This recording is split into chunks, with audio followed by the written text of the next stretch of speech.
Hello. On behalf of John Carroll University, the College of Arts and Sciences, the Tim Russert Department of Communication, the Department of Political Science, and our sponsors, Comcast, the Press Club of Cleveland, and the Society of Professional Journalists, I'd like to welcome you to tonight's event. My name is Brent Royce, and I'm the chair of the Tim Russert Department of Communication. That's very kind, but I'd like to give you my personal thanks for attending this evening. And I also know you didn't come here to listen to me, so I'm going to very quickly turn it over to tonight's moderator. Joe Toohey is currently the anchor at Fox 8 News here in Cleveland. Previously, he held the same position at Fox 5 in New York City. Before that, he was a producer and a researcher at NBC News. We have a very prestigious position here, the Meet the Press Fellowship, that's been going on now for 17 years, an award that's established in Tim's honor. And Joe was the second recipient of that award. On a personal note, he's a graduate of the Tim Russert Department of Communication. He's one of my former students, and he's also someone I'm very pleased to call friend. Joe, it's all yours. Thank you. Thank you, Dr.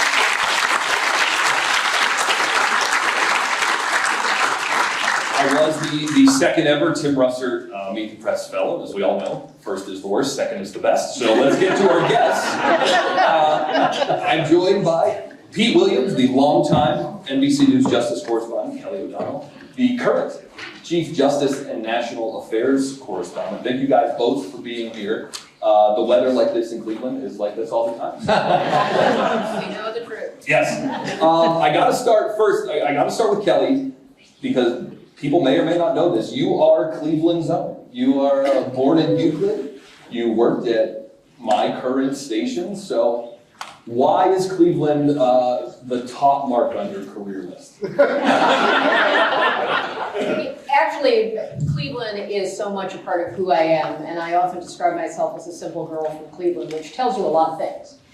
And it is a real treat for me to be able to come home, and I thank you, Pete, and I thank you to John Carroll for giving me a reason to come home, and for me to be able to be in a place that is so familiar. Not only am I from this area, but part of my youth was spent right at the edge of campus here, living in University Heights, and so it is very familiar turf.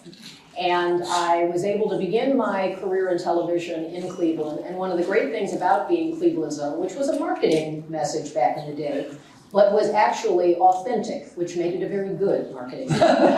And unusual. Yes, and because I was young, green, didn't know the craft, I had the benefit of working with many veterans who really did understand what journalism was and could be and should be, and taught me all the mechanics, taught me so much about interacting with people.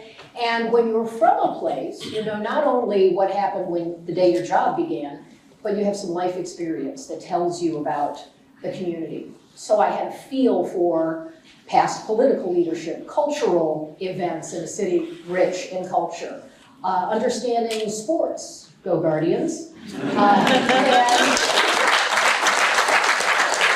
like a true Clevelander, a lot of heartache. And when I was in town here, it was something that taught me that media and reporting is about ultimately community. And community is what makes us feel connected to each other and to care about the stories we're covering. So I felt that was a gift being from this area. It launched me into a career that I feel very lucky to have. And so whenever I get to come home to Cleveland, the answer is yes. I told your picture still graces the halls of the Fox 8 newsrooms. And your It says, have you seen this woman? Right. Has it been hard not being from Cleveland in your case? It's in Heights. Right. So we're here at John Carroll, obviously, for journalists. The communications department is the Tim Russert Department of Communications. I thought it would be fitting to kind of start with Tim. You both worked for Tim. Your experiences with Tim, what was he like to work with? And what comes to mind when you think of him now, all these years later? Well, Tim hired me. I had come to know, is that one of ours? I hope so. I had gotten to know Tim a little bit when I was the Pentagon spokesman.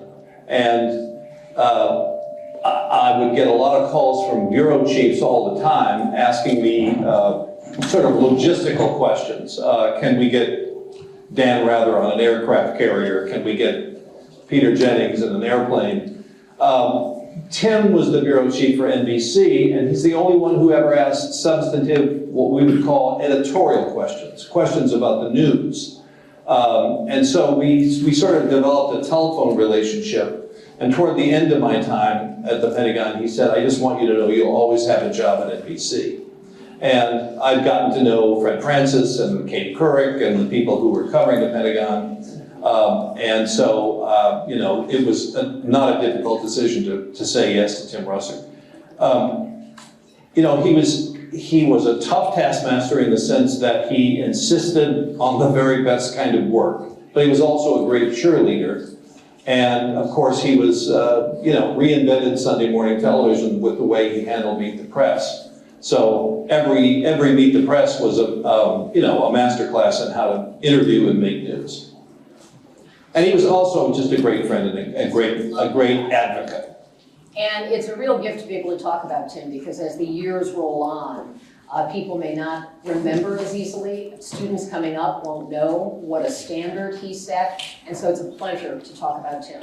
Not only was he a personal friend, and Maureen and Luke are extended family, he taught me a lot of things. So when I was at the White House and there would be an announcement of either a press event, like a news conference or something where we would interact with the president, and in those days it would be announced over a speaker and then we would communicate into the bureau, and about a minute and a half later there would be a call, you'd pick it up. What do you got?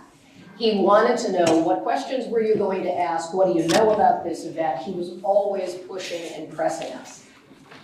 And that made us better, and it reminded me that I always had to have questions ready to go every day, always thinking about the questions. And there was a time when he called me in once and he said, I've got something for you to do. And he tells me the date. And the date of it, I happen to be hosting, arranging, planning a baby shower for a colleague of ours. And it was a big deal, and this was the first time I was doing this in Washington, and I thought this is a really important event. And he said, they'll understand. And I knew it was not up for debate. And he was sending me on a trip with Vice President Cheney, a multi-country trip where there would be an interview. And I said, Tim, what do I do about this obligation? And he said, they'll understand. And so I had to reschedule the entire thing. And I learned very quickly what his standard was. The news came first. It was important that he support you in doing it. But he made it clear what was required, and it was very helpful, very helpful. Yeah, I think a lot of people think of him as the Meet the Press moderator. That's how most people know, but he was the bureau chief, right? He was handing out orders every day. Let's talk about the topic at hand, covering the changing landscape of political media. The assumption here is that covering politics is changing. So A, is it? Do you find that to be true? And I think between the two of you, you have decades worth of covering all three branches of government. So how is covering the Supreme Court, the White House, Congress, et cetera, different in 2025 than it was in 2005? Well, I'll talk about the Supreme Court, which I still follow very carefully.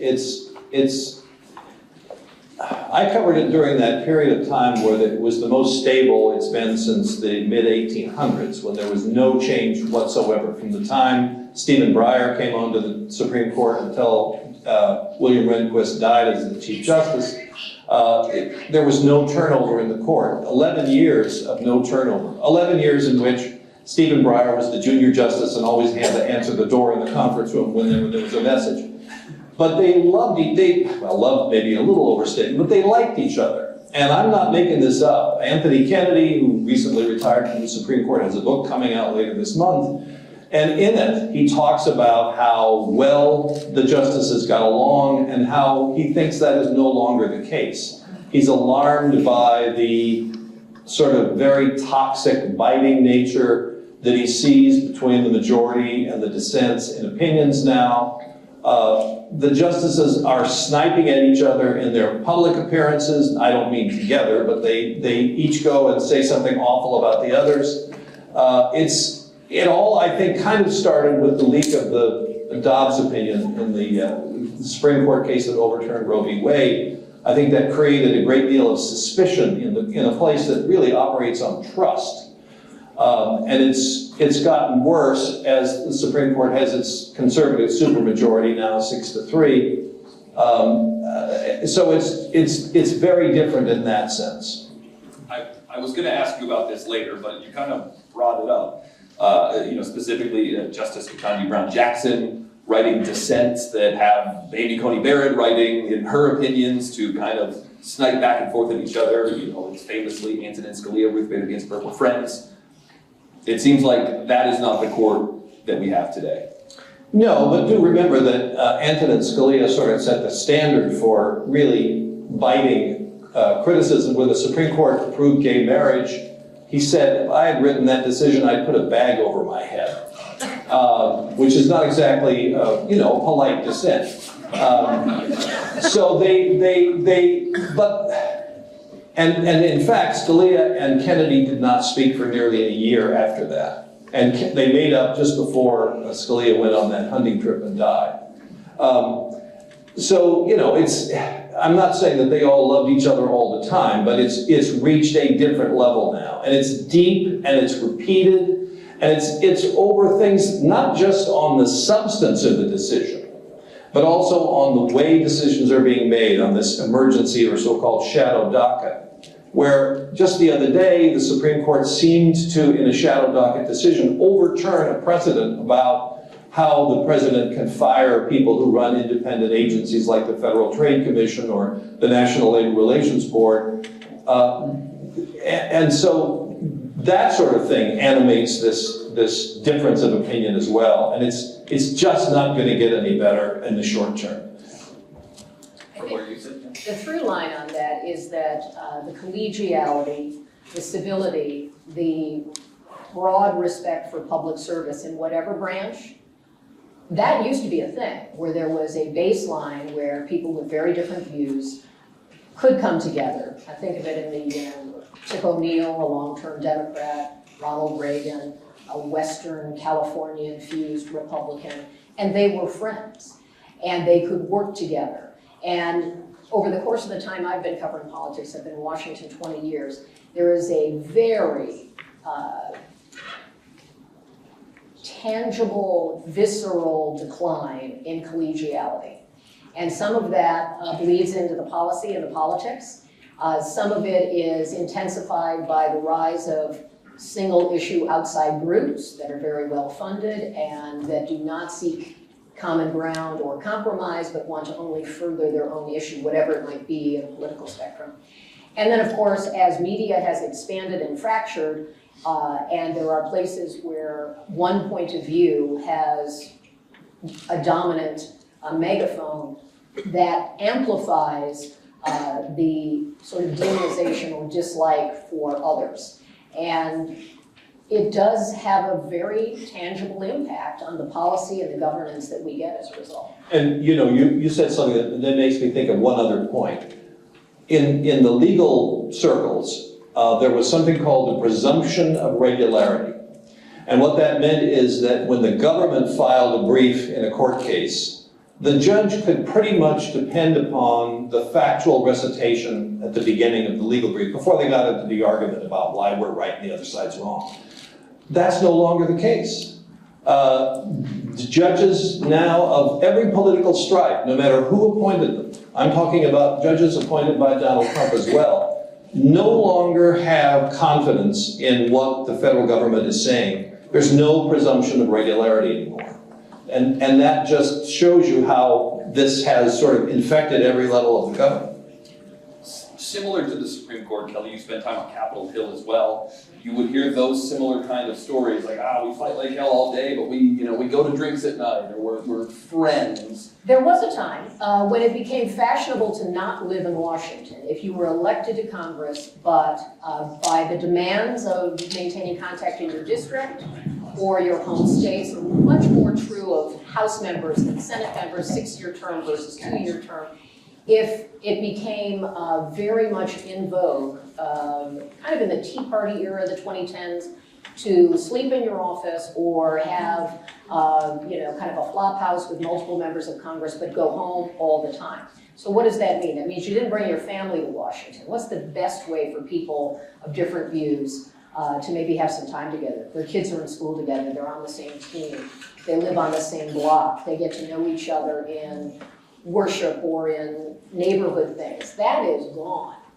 Very few live in town. And among senators, who are more likely to live in town, again, because it's a 6-year term, you do see some collegiality as the number of women senators grew to as many as 18 or 20 in the time that I was there. They would do a lunch and have both parties together. There have been attempts at that. There are prayer groups that bring people together, but there is not much incentive to publicly acknowledge friendship across the aisle, not much incentive in looking to work together. There are plenty of issues that get bipartisan legislation passed, and they're not the ones that fill the news.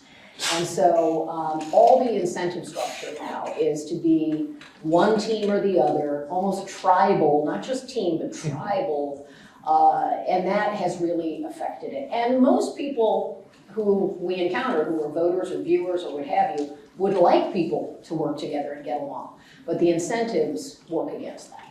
Right, it's easy to attack someone in a primary for being best friends with, I think of Chris Christie hugging Barack Obama, and that became a campaign issue. What about, you're often in the briefing room at the White House. Sure. If you could, pull back the curtain a little bit. The relationship between the Trump White House and the White House press corps seems different. Well, it's even different than the last term, the 45 term, which I did as well. It is different. Each White House I've done, I started with George W. Bush 43 and have gone all the way through to 47. And each one is different, and the relationship with the press is different. And each one, I think there is a front stage, backstage component, where what you see in a briefing has a little bit of the sort of messaging and posture that an administration wants, and then we have more civil relationships behind the scenes.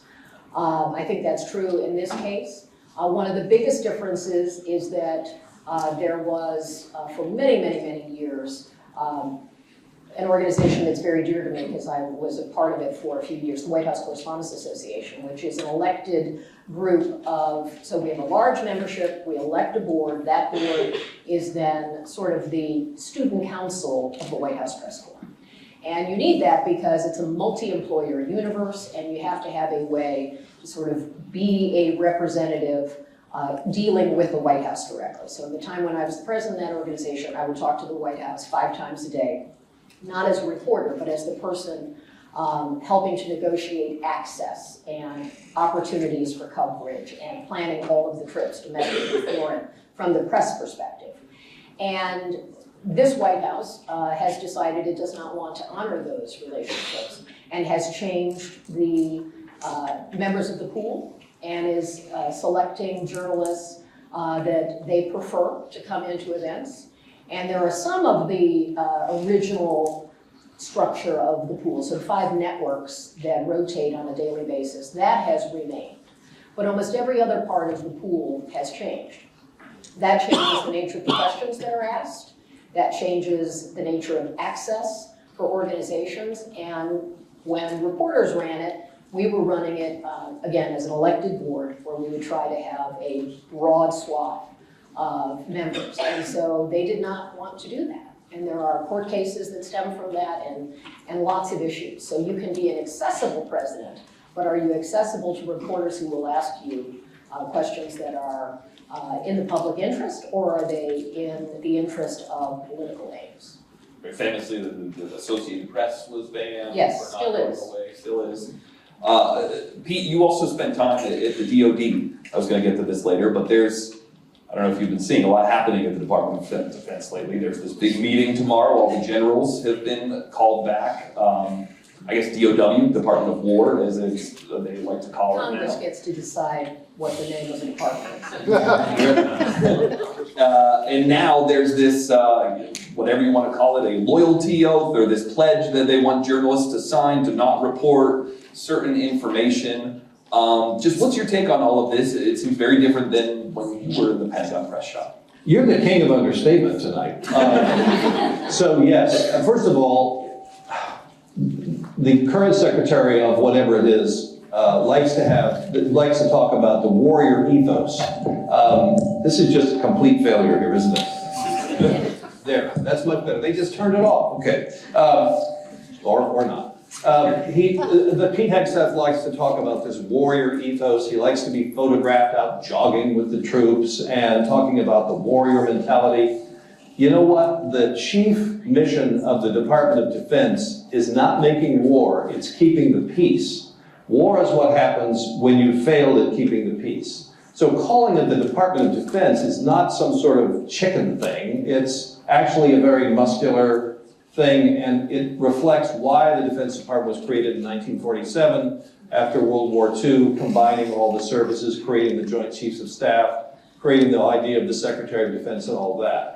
So all this stuff about warrior ethos misses the point, I think, of the purpose of the Defense Department.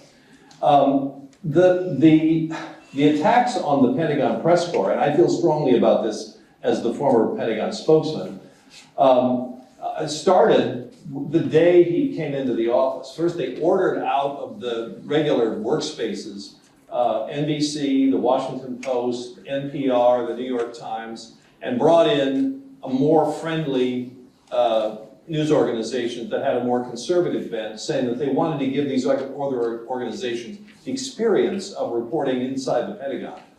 In fact, it was because the Secretary's wife didn't like the way those people covered the run-up to his nomination, and this was payback. Then this memo that you're talking about, I'm just going to quote from a brief. I thought you might ask about this. I'm going to add this here. This is great. This is an excerpt from it. It says, DOW, which means the Department of War, remains committed to transparency to promote accountability and public trust. However, a word which bears a lot of weight in this memo. However, DOW information must be approved for public release by an appropriate authorizing official before it is released, even if it is unclassified.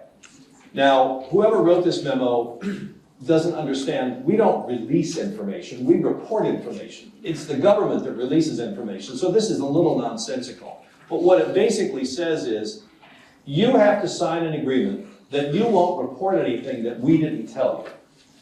And they say that this is in the interest of transparency and promoting public accountability. So that's, of course, completely false. They're just embarrassed, I think, to have people report what's actually going on there. You know what? If you're in the government and you screw up, people are going to report that. That's part of what accountability is in a democracy. And you just have to expect that. And everybody in public office at some point screws up or comes up with a stupid idea. And of course it's going to be the subject of the news story. And adults, mature people who have wisdom and integrity know that that's just part of being in government. That point seems to over the heads of this current bunch. Now, I don't know what's going to happen. I heard over the weekend that the Pentagon press corps has decided they're not going to sign this. The other thing about it is, it's going to make the job of just getting the retail job of reporting at the Pentagon harder. But guess what? There are still going to be critical stories written about the goofy things that go on under this Secretary of Defense by people who don't walk into the Pentagon, because there's this thing called phones. And so they can still find these things out. There will still be stories written about crazy ideas at the Defense Department. So it's wrong-headed, it's going to be ineffective, and it's just a huge mistake. The other thing. Don't move on. I've got to. Yeah, please. I want you to care about this issue, because if you believe in a free press or the First Amendment, what we're talking about there is hugely important. People who cover the Pentagon are telling the stories of our service members, telling the stories that ultimately result in life and death, telling the stories of veterans' care. There are so many stories that have been recorded over time that are of immense value to you, the voters, the consumers, the citizens. To put roadblocks in the way of that is depriving you. This isn't about the convenience of reporters. This is about if you ask people to wear a uniform and go to fight for our values include the First Amendment. And it is essential that people care about it.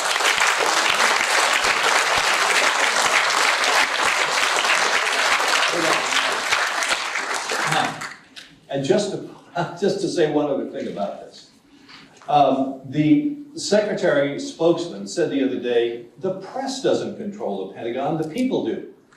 Well, of course the people don't control the Pentagon, the leadership does. But no, that's a complete straw man. No one's arguing that the press should be covering, controlling the Pentagon. What a ludicrous thing to say. But I would make one other point, just expanding a little bit on what Kelly said. I went back and looked at the number of people who have lost their lives covering the American military in combat while doing reporting. The very organizations that the Pentagon wanted to bounce out of the building, the New York Times, NBC News, the Washington Post, National Public Radio, every single one of those organizations has lost people on the battlefield covering people in combat. Including David Bloom, our colleague David Bloom. They've earned their stripes. They've earned the right to be in that building and report to the people what their mothers and fathers and sons and daughters are doing in uniform. So I'm with Kelly. I think this deserves to get much more attention and much more criticism. And right after this thing was announced, the president was going somewhere and people said, what do you think of this idea? And he said, not much. Reporters are going to report. I hope that sentiment ultimately prevails and that the Pentagon backs down from this. I was going to ask, I've heard you talk about organizations earning their stripes, and that's the point I wanted you to make. But, this also happens at a time, from a reporter's perspective, where organizations, right, ABC, CBS have settled with the Trump administration or Donald Trump over what legal experts have called frivolous lawsuits. So, do things like, a Pentagon pledge, whatever you want to call it, have a chilling effect that maybe reporters there think, hey, maybe my organization might not have my back if this thing turns south? No. It's going to have the opposite effect. It's galvanizing rather than chilling. The ABC settlement over the comments that Stephanopoulos made, I don't know. I could have seen that settlement. The CBS settlement was, of course, completely ridiculous because the lawsuit was frivolous beyond definition. Remember what the Trump claim here was, that the way 60 Minutes edited an interview with Kamala Harris somehow affected the campaign in Texas. And so he sued in Texas under the state's consumer protection law, arguing that somehow the 60 Minutes editing violated some sort of consumer protection. Now ask yourself this question. Who won that election? So the claim that he was somehow injured by this interview is ludicrous. He won the election, and yet CBS tumbled and caved. And I thought that was a very unfortunate thing. We all know why. They wanted to get the FCC's approval for this buyout of Paramount by Skydance, and they didn't want to have the FCC, who we now know is led by somebody who's a true believer in Trump. So they tumbled to it. That was a very, very, very sad day.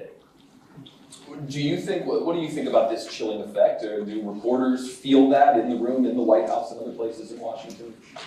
I think there is fear in many places. There is fear among higher institutions of learning. We've seen what's happened on campuses. We've seen what's happened in prominent law firms that have agreed to do hundreds of millions of dollars in pro bono work for the government. We have seen all kinds of places where people are afraid. It doesn't take a lot of research to look in history for when people are afraid and how does it affect ordinary good people. It has an effect. One of the things that I think in the White House is that I will always be respectful of the office. I have a good relationship with the president.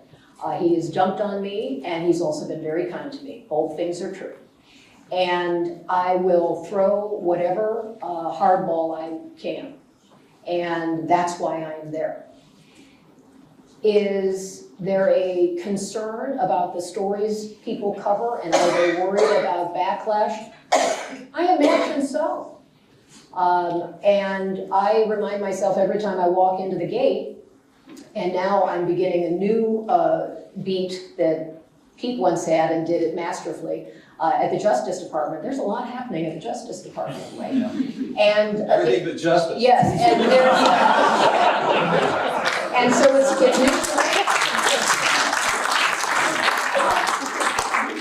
Is it hard to get information out of career employees today because they're concerned about the potential to lose their jobs? I think yes, it is hard. And I am really confronting that as a reporter new to that beat at a time when I know that is an important area to work. So I think a lot of us talk to ourselves and among ourselves and want to hold firm. I expect many people will not sign and will risk losing their badge to cover the Pentagon. We certainly tried many things, both publicly and privately, with respect to the White House rules. And we just have to stay with that and keep pushing. Having covered all the departments you guys have, is one harder than the other? I mean, the Supreme Court doesn't have press briefings, or Capitol Hill has 500 plus members. What is one the most challenging? Is one easier than the other? The one you're covering is always the hardest. Well, of course. I would divide them into two categories. There are source beats and non-source beats. The Supreme Court is not a source beat. We don't call up justices in the middle of the night and say, how are you going to decide this case? There is a public information office, but it exists largely to tell us where we can sit during the oral argument. They don't come up to you when the decision comes out and says, hey, how about that footnote on page 6? They don't do that. They don't spin. It's not a source beat. And you know, what happens at the Supreme Court happens in front of everybody. We all get to see the cases percolate their way up to the court. We get to read the briefs, we hear the argument, we read okay. However, the Justice Department is a source beat. So, you know, Kelly. So I'm in trouble, basically. We couldn't exist solely on what the exciting press releases that we're expected to know who's going to be indicted, what the policy is going to be, who they're going to arrest, who they think the suspect is, in some event. When there's live coverage going on, you're trying to gather facts as they come. So that is definitely a source beat. So the source beats are the hardest ones. In a way, I think, because I used to work in both the House and the Senate as a staffer, I would think covering the Hill, and you've done this, is easier because there's 535 people that you could talk to, and none of them very shy. I agree. I think the Hill is the easiest in many ways. It's the most fun. And you do have many people who want to engage, who enjoy talking to reporters. You get a sense of it if you see coverage of it, where there are sort of roving packs of reporters and lawmakers, and they engage. So that's wonderfully fun. Then you add the layers of the committees where so much of the important work is done. They also want to talk. And unlike the White House, where if someone's in possession of information, there might have been 6 people in the meeting, and any one of them talking to you could reveal themselves to their colleagues. On the Hill, hundreds. It's diffused over so much space that being told something, there's almost built-in anonymity for the source, because there are just so many people with access to that information. So I think in terms of when I talk to young people, I say the Hill, absolutely. Before you do any of the others, do the Hill. All of America transects and intersects and transitions through the Hill, from constituent services to policy to politics to the direction of the country to consumer issues with hearings. Everything is on the Hill. And some of it makes its way to the White House and some of it makes its way to the Supreme Court. I would imagine that coming from the Hill is beneficial now being at the White House, because you can call people, hey, did the White House call you on this? Are they pushing this, et cetera, et cetera? I want to talk a little bit about justice, reporters reporting who's going to be indicted. we're told James Comey, the former FBI director was going to be indicted. He was indicted by this Justice Department. Surprise. Right. The president was not shy about calling for that, among other indictments that he'd like to see. Could you give maybe a history lesson here, or why do presidents not normally get involved in calling for prosecutions? Well, they used to, and then along came Watergate. And as a result of Watergate, there was a to some extent a rule that was never written down, but there were certain procedures put in place that it was just improper for the president to be calling in plays to the Justice Department saying, go get them. And also, the way our system is supposed to work is this. You discover a crime, and then you try to find out who did it, and once you know that, then you charge that person with a crime. You don't do it the other way to say, let's see what we can get on Fred Schwartz today. It's not supposed to work that way.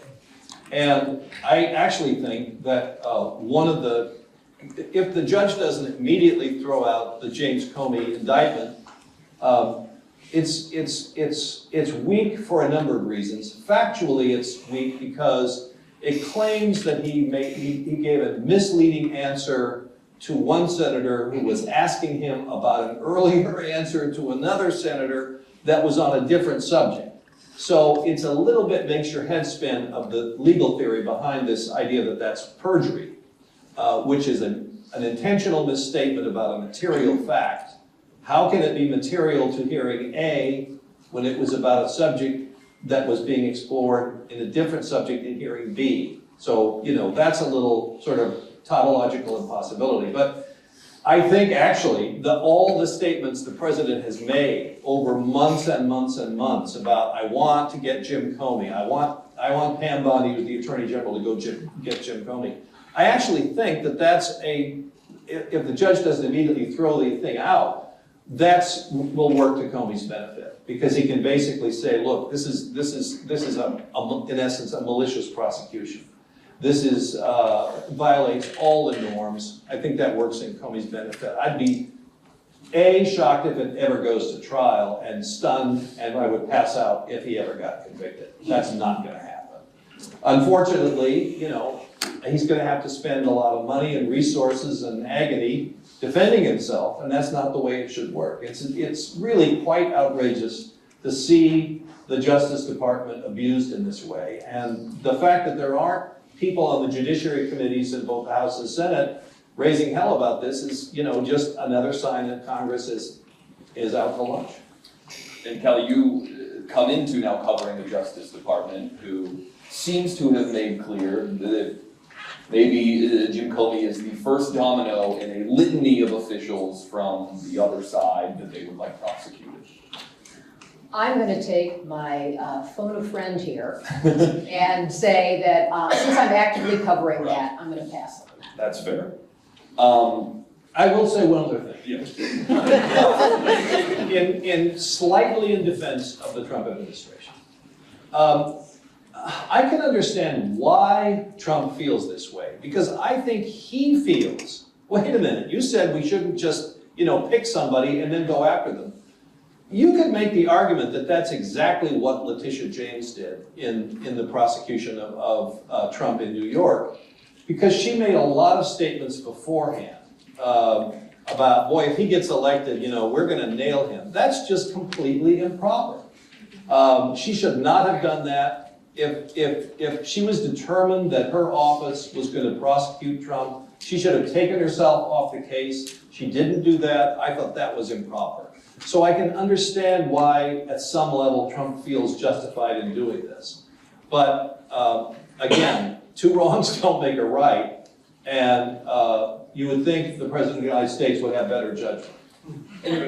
From a coverage perspective, right? If you're the justice correspondent and you see something like this is coming that everyone seems to agree is norm-shattering and very different, how do you cover that and capture all of the other context that goes into it? I think the way it's being covered now, the stories that I read in the major papers, look, the National Review is editorializing against this. The Wall Street Journal is editorializing against this. These are, what you would think of as conservative publications. Of course, the New York Times and the Post are after him because of this. Anyone who really cares about how the Justice Department is supposed to work. Robert Jackson, who was presided over the Nuremberg trials, wrote a very famous article about how a prosecutor is one of the most powerful public officials, and condemned this notion of, picking people out and then seeing what you can get on them. As he said, you can probably find everybody in this room could probably be prosecuted for something if we just look hard enough and find some statute that might fit. And that's the danger of prosecutors who go nuts with this power. It's not supposed to work that way, and that's why it is so alarming. And he's being roundly condemned for this by everybody except those 535 great sources on Capitol Hill.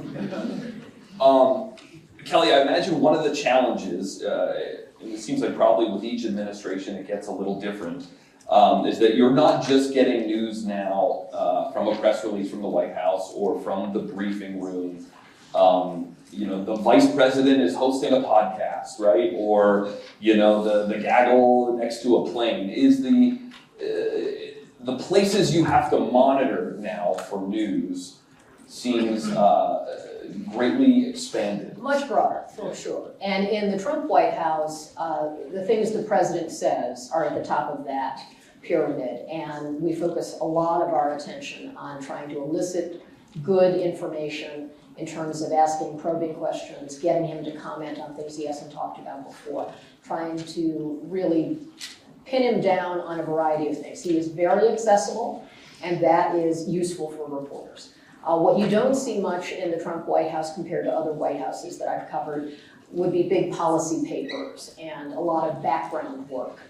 In other White Houses, a National Security Council would be your subject matter experts, where there would be someone I could call about what's happening with Israel and Gaza, or something that's happening in Ukraine, and there's a lot of deep knowledge of those areas. They have restructured it, so that is not the case. So the president's voice is the biggest source of information, both what does he think, but also he is a policy setter with everything that he says. And then I think that you're right in that many members of this administration are now on broad new types of media, podcasts and sort of YouTube channels and a whole variety of things. We are casting a net wide every day for where is everyone. And now that I'm doing a focus on the Department of Justice, I'm looking to see where is Todd Blanche, the Deputy Attorney General, which Fox show is he on? And most of this administration goes purely to Fox. And then they go to friendly outlets that might be podcasts or various other things. So we know where to find them, that's helpful. And it's also true that in the Biden administration, they favored liberal stations and outlets, and so that's not unusual. What formerly was more common is a rotation, and having that rotate among the networks, which gives different outlets a chance to engage with the president. It works, but there is a big difference now in trying to track all of that, because if you're the vice president and you're on a podcast hosted by Katie Miller, who is a longtime aide, and she's married to Stephen Miller, and they're having a conversation. It might be interesting, it might be illuminating. She asked questions that are more lifestyle questions that I certainly think are interesting, but it is not journalism. And so therefore the answers that come are not based on a question that's seeking to probe the decision-making process or some of the harder aspects of what really the public needs. I mean, it's lovely to hear what people think in terms of their favorite pastime or their interests, or speaking about the views that they have that are well known. So essentially their stump speech in podcast form. But it is helpful to the public to also have questions of accountability. And that doesn't always have to be hostile. It can be prickly, but it doesn't always have to be. Sometimes you're just really asking them for their views on things. And that is important for the public to know. And so that's why, as much as I'm a lover of the First Amendment, so those kinds of new outlets have utility and value, and people enjoy them, and some of them have very large audiences, but a conversation about political events is not the same as covering political events. And part of the difference there is if you are a news gatherer, which is part of what it means to be a journalist, you're doing the interviews, you're doing the research, you're talking to experts, you're going to the place, you are witnessing it yourself, and from that you put together your story, and that is journalism. If you are simply talking about what you read in the paper, that's me and my neighbor, and that's fine, and it's a part of it. But if you as a news consumer want to be as well informed as possible, and life is busy, you don't have time. Don't watch the same thing over and over and over and over and over again. Branch out. Watch a little of this, a little of that, listen to this, read things, and challenge yourself to hear a different point of view, because it is good to have more information. And you may have favorites, that's certainly fine. But if you only listen to one note over and over and over again, you're missing out on understanding other things. And I just encourage people to be curious news consumers, however you receive your news, and to recognize that what someone tweets or posts might not have been subjected to any editorial standards. The job that we do as journalists, there are rules, ethics, legal things. We don't just get to say whatever we want. There is a framework. Much like in whatever you do for a living, there are probably rules of the road in what you do. And because of our First Amendment and the way communication has changed, people can say whatever they want. And I will fight and support that all day long. But if you want to be informed, know what you are consuming. And that's not always easy to do, but just as you would weigh things before you make a big purchase, weigh things before you ingest information that might choose and change how you vote or how you engage as a member of our society. Joe, I would just say that this issue of technology is not so much at the Supreme Court, where they still give arguing lawyers a quill pen. Still no cameras. Slow burn. In terms of access at the White House, the Trump White House likes to say he's the most accessible president. He's taken X many questions and is always answering questions from the White House press corps, which is true, right? Always in front of a helicopter or something, but that's different than you think of, an hour-long network sit-down that is a challenging sit-down interview. But then contrastingly, he does a phone interview with NBC yesterday, and that makes news. He is it accessible. just a different kind of access, or? Yes, he is accessible, and he does what I think are really high-level interviews with our colleague Kristen Welker, who's the moderator of Meet the Press, and those are lengthy and rigorous. And he will also do lighter fare elsewhere. He will take a lot of questions. One of the reasons, if you get him in what has been, the conventional wisdom, it's chopper talk. So the chopper Marine One is waiting to go, and so you've got to fight the sound of that. And he would come out, and that's an open precedent. Anyone can attend. And if you, anyone with credentials and all the commensurate requirements, but it's not a limited number of people. There, it's really about trying to get his attention. So what I would often do, sort of, what I would say is a bumper sticker question. You got to say it in 2 or 3 words, and you got to say it more than once. And he would often point and say, again, because he's trying to hear it too. So there's a whole rhythm to that. So it is not the most nuanced, thoughtful question. It is a noun and a verb and loud, right? And so that's one type of thing. So the importance of the Oval Office, which he now is that's sort of his de facto news conference space, that's why the pool matters. So if there is one television reporter who is representing the 5 networks, and if there is one print reporter who gets to do that once every 30 days, there's no wires unless they're invited in.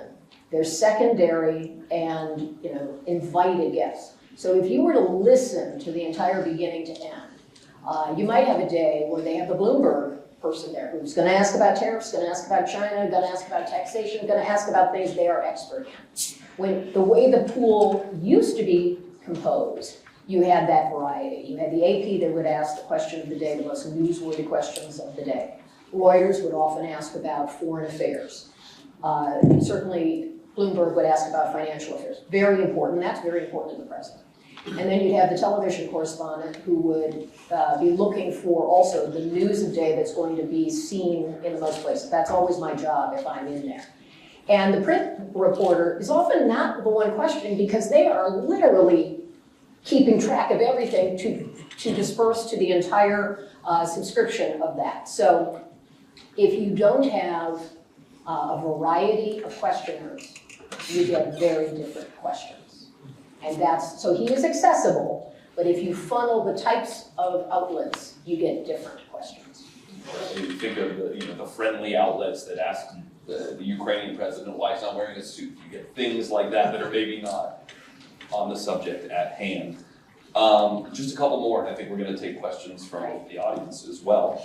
I don't know if this is a positive question or not, but to either of you, does broadcast news have a bright future? Not really, no. If you look at anyone under 30, it's their goddamn fault. Because they don't have television sets, and that's just wrong. Yeah, the problem is that, young people don't get their news on television anymore. They get it on their phones, as Kelly said earlier, you have to ask yourself, well, where did that stuff on the phone come from? TikTok doesn't have a news staff. Instagram is not breaking a lot of news. They're aggregators. They basically steal what other people have and then push it out on their sites. And so, as the conventional news media face greater competition, newspapers are dying. There's many more news deserts in America, places where there is no local coverage. Nobody's keeping track of the city council or the county commissioners or the school board or the mayor's office. As that increases, it's becoming a real problem. I've thought about this. I thought, Kelly and I, and you all, Kelly does, you used to work for the National Broadcasting Company, NBC, and that originally meant radio. And then along came television, and NBC and the other networks had to figure out how are we going to do news on television and try to, turn this aircraft carrier around. And I think that was a huge chore.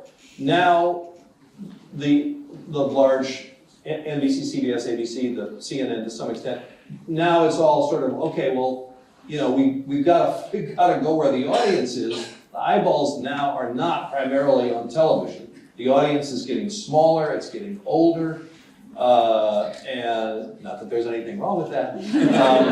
I'm a big believer in aging, by the way, before your very eyes, but we have to figure out how to go after the audience in these new places. So, yeah, is it a bright future? I don't know. I wouldn't think about investing in it, but it's going to be around for a long time. And there's still a lot of really good journalism being done by, and this is especially true in local television too. Local television stations are, especially as newspapers wither away and folks get smaller and smaller news staffs, local television, to some extent local radio, are really doing a great job of keeping people informed.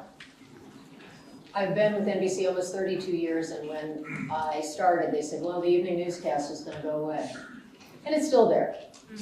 There is definitely an incredible change in how people process information, but I want to believe that people will still want information about your community, about your country, about the world, and so figuring out how to get it to you is a very tall order, and that is evolving and changing.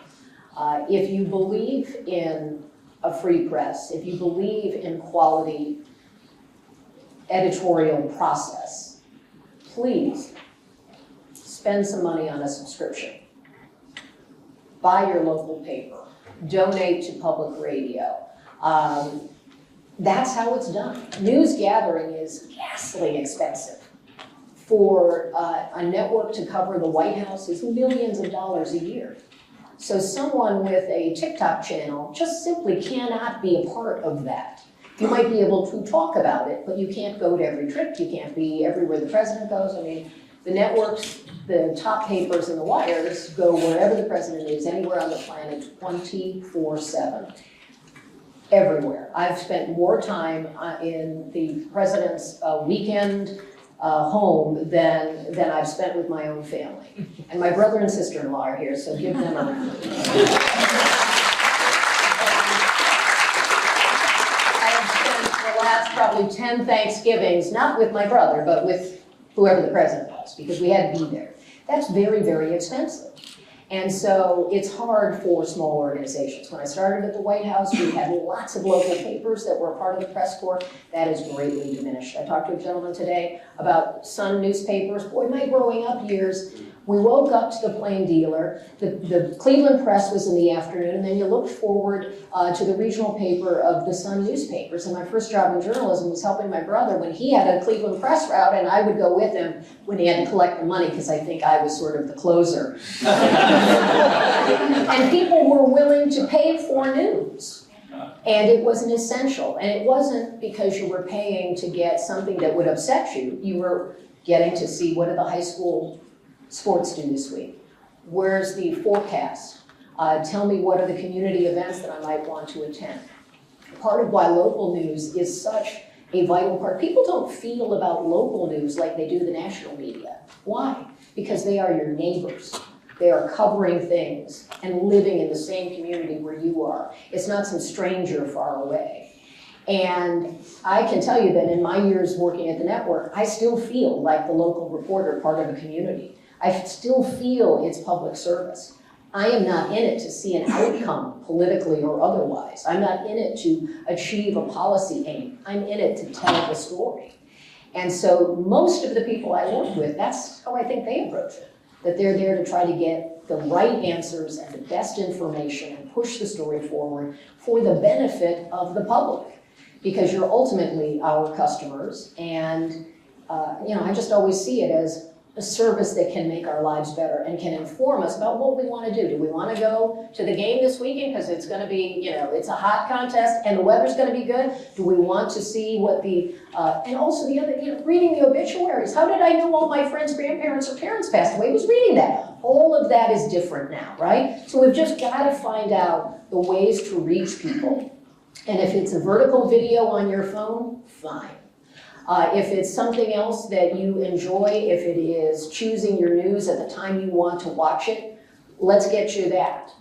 Because you still want to be informed. You don't want to live your life not knowing. You don't have to live it as much as I do. I'm there for you. So you don't have to listen to all of it. But you want a synthesized bit of the news. What was important? And when you talk about, how hard it is to cover certain things, part of what our job is to tell you when the norms are broken, or to give you the context, or to put it in perspective of how this is different. And then you decide if you like that or don't, or if it resonates with you. It's about giving you information for you to act on it in your own life. And I've just always felt that way, no matter who was in power, whether it's Democrats, Republicans, Independents, what have you. My job isn't different based on who is there. We're just there to tell the story. I think that's a fitting end for our part of the discussion, right? Can we open it up for some questions? Or how about a round of applause for Kelly?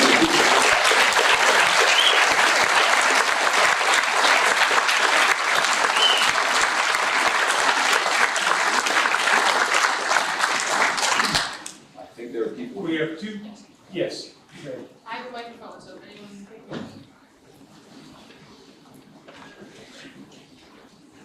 take it. Hi. I had a question for either of you. I know you mentioned that, top of the chain is POTUS. He gives you the most information, but recently we've seen like a flood the zone approach where it's difficult to find the news of the day because he's on Truth Social posting things and there's just a lot to cover.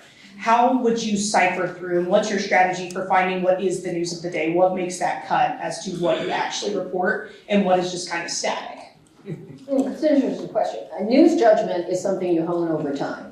And part of it is what is new, what is compelling and important, what is different than what we learned yesterday, and also, sort of a distraction meter. What is being talked about because it appeals to a certain interest or it distracts from something.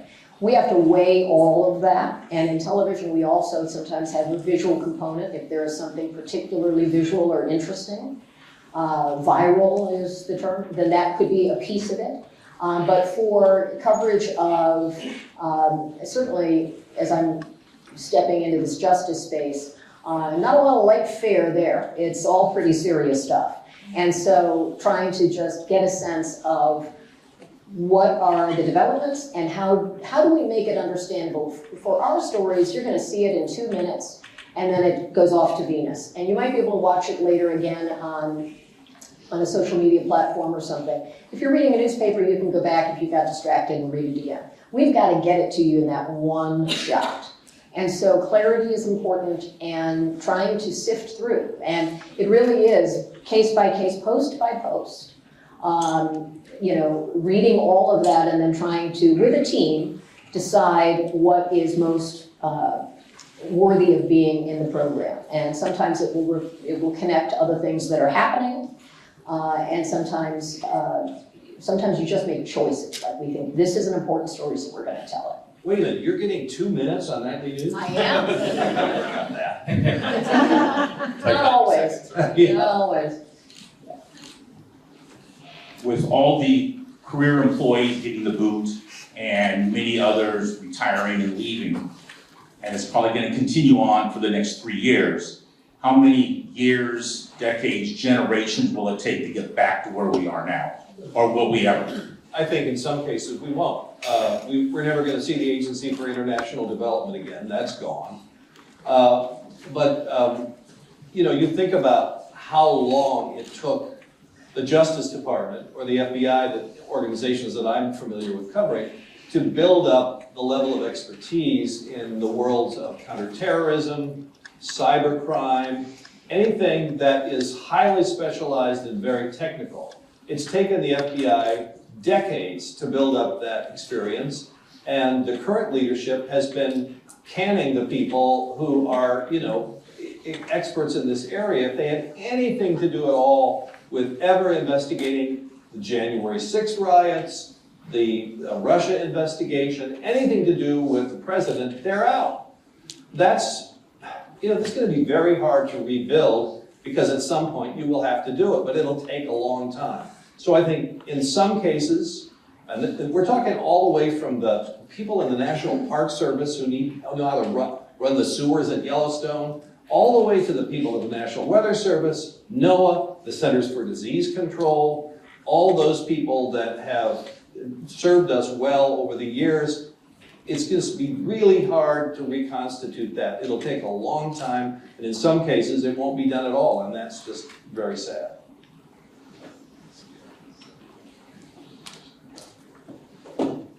Evening. I have a question concerning a number of news outlets, cable.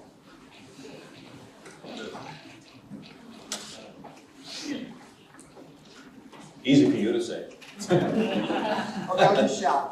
With all the news outlets that are out there, when a story breaks, it seems like a lot of news outlets will want to be the first to report it without having all the facts.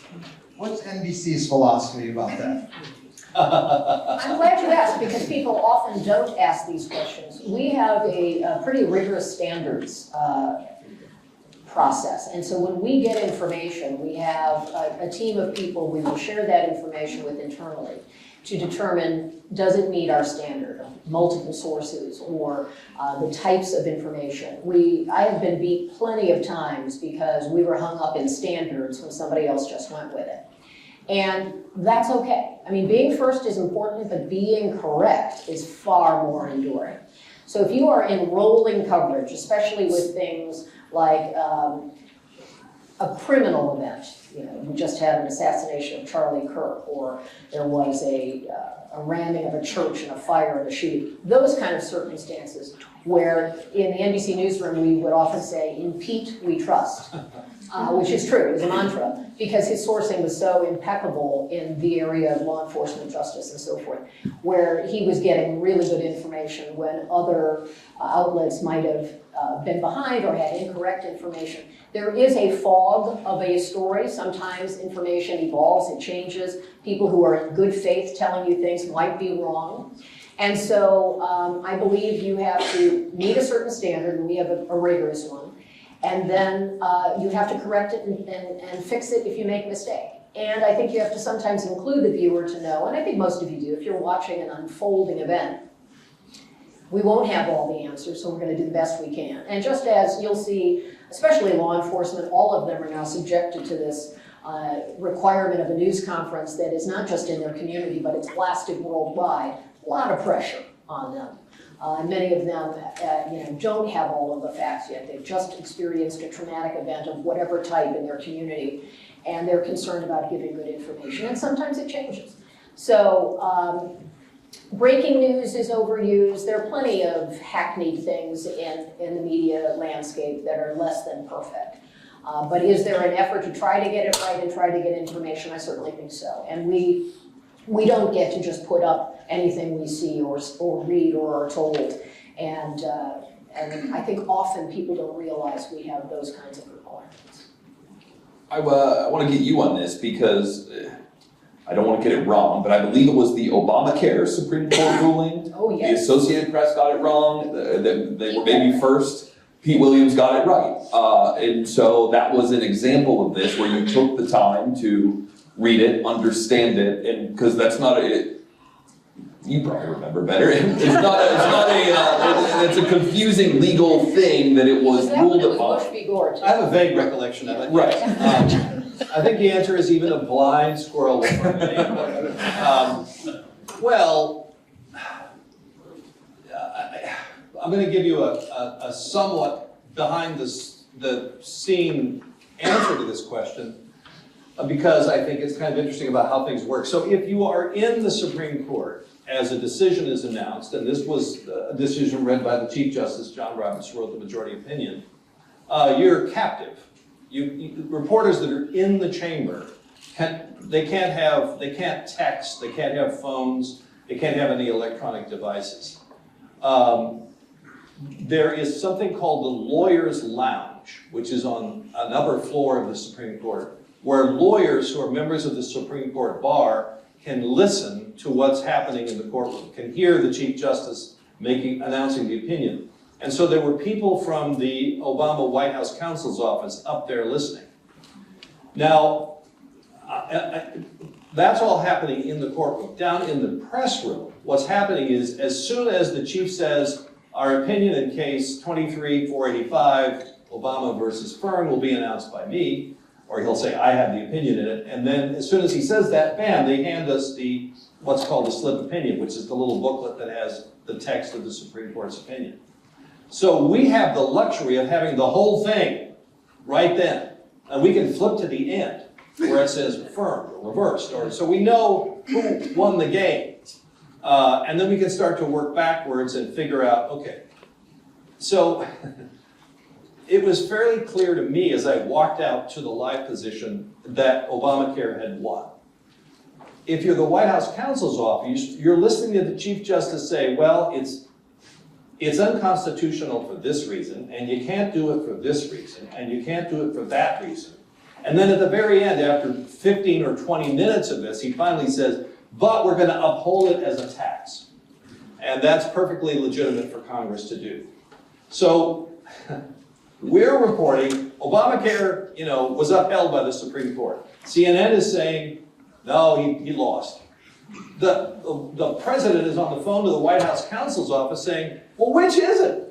And they're saying, well, I think you lost. It's everything I've heard so far, because they didn't get to the end until the very last minute. Let me give you one other example of miscue.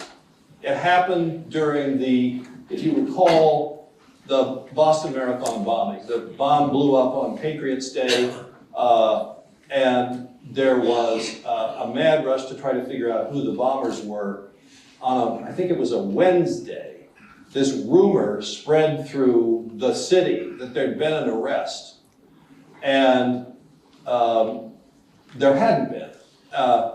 CNN report, this is not pick on CNN night, that's every night. CNN reported there'd been an arrest. I don't know what, other news organizations were reporting this too. Everyone I called said, I don't think there's been an arrest. And so that's what I was saying, but here's what happened I found out later.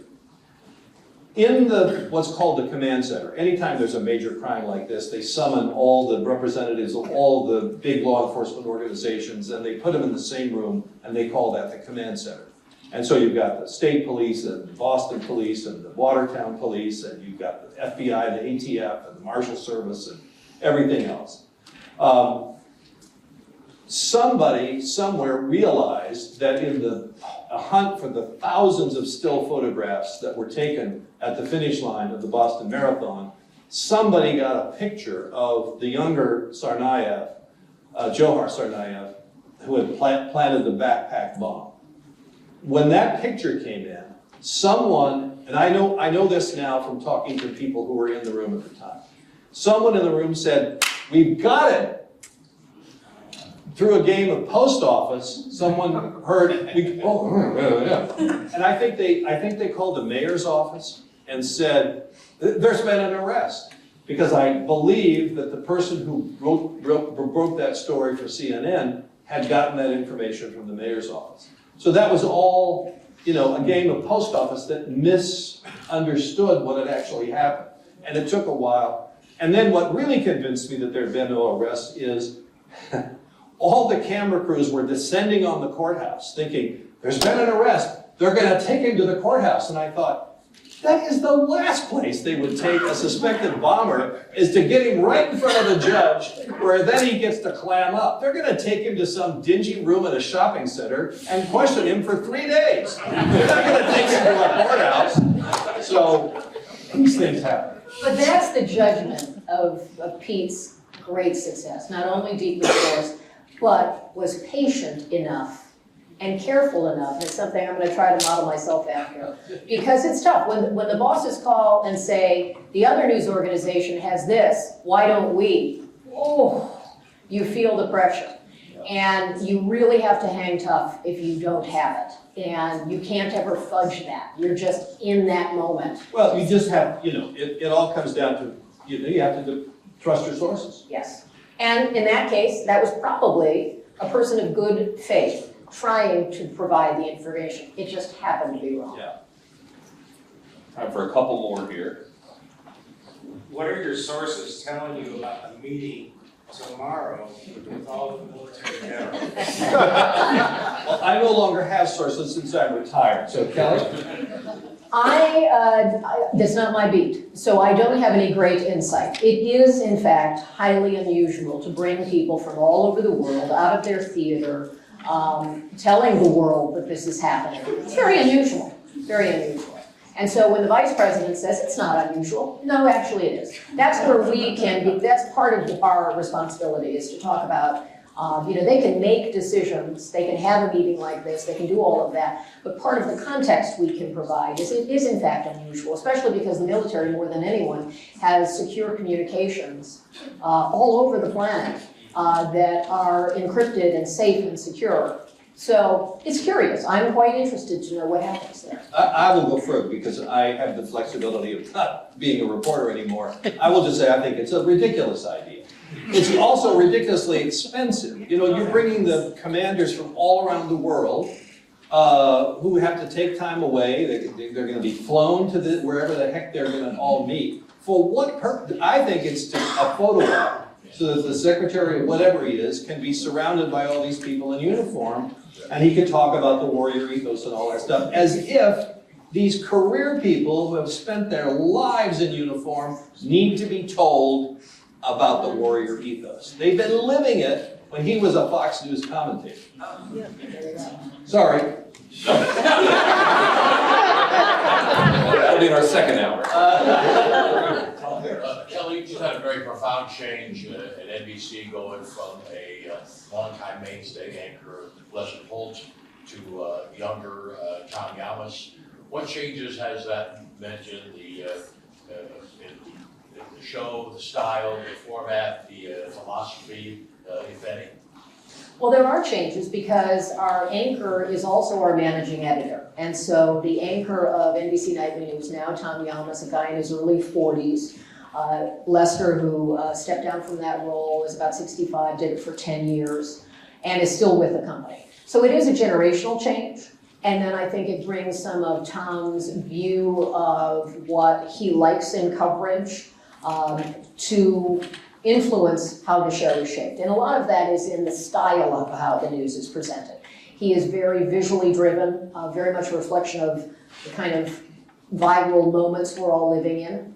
And so he will often be excited about stories that have a compelling visual, not as the only thing, but as just one of the features. He's very engaged in the process, asking us questions when we do our afternoon conference call about the information and how we are putting stories together and all of that. There's a lot riding on his shoulders right now because when you take over a flagship broadcast, that's an enormous task.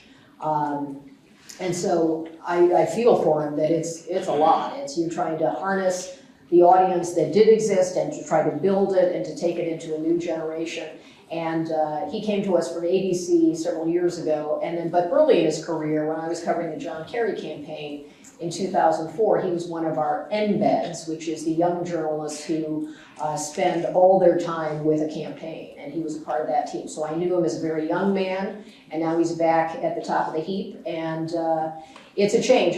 Lester is a dear friend of mine, and as is still Tom Brokaw, my dear friend. We were talking about Brian Williams earlier. So the people who are the front of the house and are the marquee name on the program have deep influence and really shape each era of what is nightly news. And I'm very proud of being a part of NBC and nightly news. It's a long-running part of American culture, and I hope we, in this new iteration, take it in some new directions too.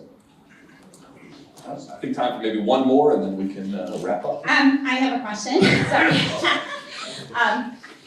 I was just wondering, this could be for one or both of you. How is the press dealing with the constant attacks, and sometimes to the reporters' faces, especially in this administration? And then probably the broader question is, how can the media deal with these types of attacks about press and journalism?